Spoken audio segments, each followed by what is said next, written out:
Anong gagawin mo? Sandali! Anong gagawin mo? Say goodbye to your legs, pretty boy. Wag!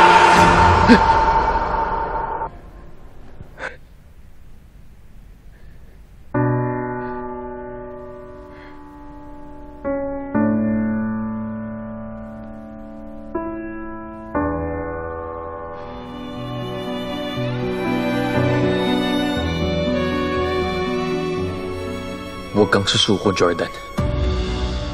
Nakawala ka kinaalakdan. Kakayanin mo rin makawala dito. Kailangan kayanin mo para sa pamilya mo.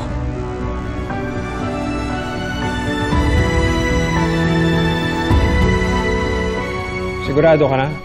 Hindi ka na kinontak ni Shaira? Leon, ba't ako magsisinungaling sa'yo? Ang problema kasi si Christy, hindi na niya alam kung saan pahahanapin si Jordan. So paano yan? Balik na naman siya sa pag-aalala sa ex-husband niya. Paano naman eh? Paano ka?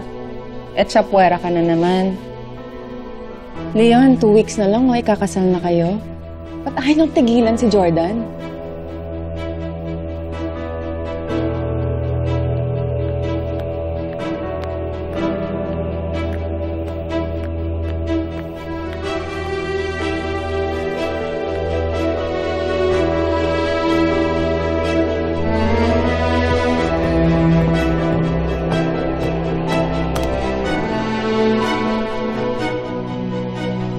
Gimana? Ay, nak. Are you doing okay? Kamusta siya? Okay naman siya. Anak, Ay, Khalil. masama na yung kutob ni Christy. Baka may masamang ginawa na si Shaira kay Jordan. Talaga tayo. Teka, ano namang kasamaan yung ginawa ni Shaira? Wala naman kasing basis yung iniisip ni Christy. Naaaning lang siya kay Shaira.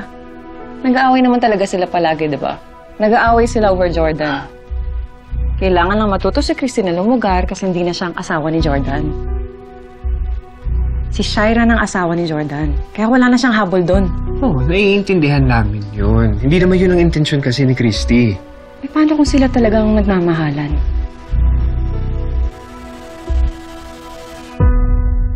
Pinagsisisihan ko mo lahat ng yan. Nasinunod ko lahat ng gusto mo na kunin si Christy at si Jordan at pahirapan si Christy sa kuta. Dapat nga magpasalamat ka pa sa akin eh. Dahil kung hindi ko pinakidnap sa'yo yung babaeng yun, edi sana hindi kayo nagkakilalang dalawa. Hindi mo siya kasama ngayon. Magkasabwat kayo? Dediretsuhin na kita. Kapag hindi mo tinikom yung bibig mo, pagsisisihan mo.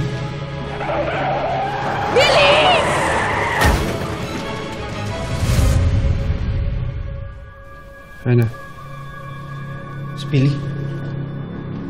Billy! Billy! Ituloy mo lang, anak. Ituloy mo lang.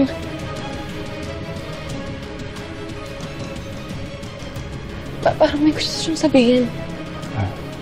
Anak? Anak, ano yung gusto mo sabihin?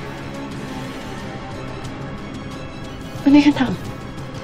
Talas.